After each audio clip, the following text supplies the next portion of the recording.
Jeremy Kaler with the Kaler team at Keller Williams Realty out here in the Black Hills in Rapid City, South Dakota. Wanted to give you another update on market and what we're seeing lately, especially with everything going on with stock market, gas prices, grocery, inflation, all that stuff. We've been kind of watching this closely to see how it's going to affect our market on the real estate front. Kind of quick overview, the last bit, since January, things had been pretty busy, usually multiple offers on properties, pretty aggressive, stuff selling pretty fast. Then about March, middle of March to May 1st timeframe, the market got really aggressive and we were seeing people start waiving again inspections, covering appraisal gaps, going quite a ways over asking price, all that. The last few weeks, it's been more sporadic.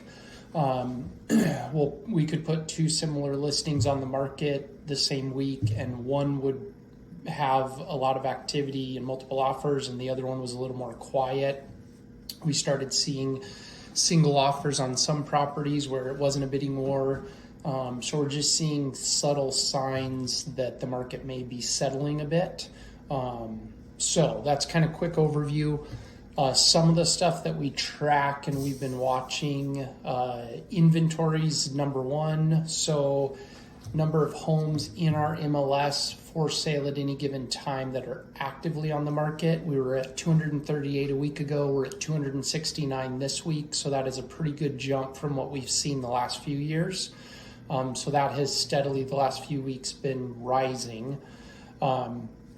Also, even though that's gone up, we're 35% below last year at this time for inventory. So almost talking out of both sides of my mouth. But last year we were higher than that for what was active, available, ready to go.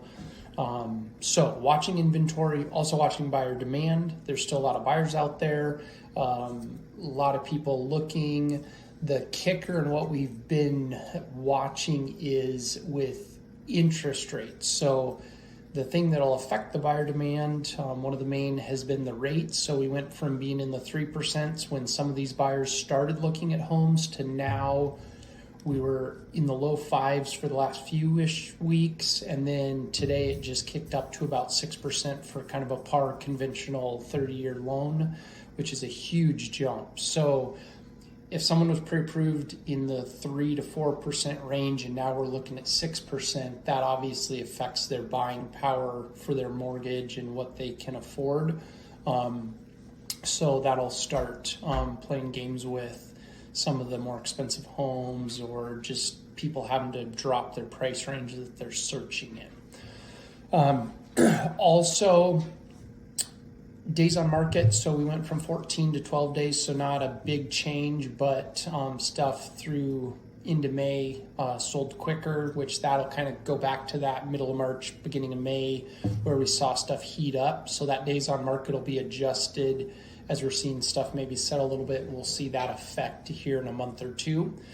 Price changes. So we have still seen appreciation year to date of 15%. Overall, existing pre-owned homes are at 14%. So things there still good, still moving. 2020, we ended the year at 15.1% appreciation. Last year was 15.3%. So we're still kind of in that same range. So watching that to kind of see what that'll do.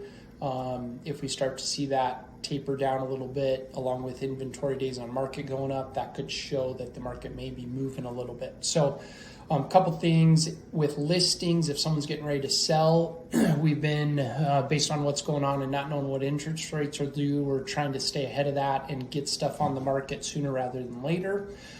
The other side of it, if I've got buyers looking, we're entering a phase where we've been able to find some stuff that we aren't having to compete on, or a house may sit on the market another week or two than normal. So that's opened up some possible opportunity, and we may continue to see that progress for future. So, questions, anything you've got for me, you can reach me, jeremy@thekalerteam.com, or my cell phone, 605-381-7500. Thanks.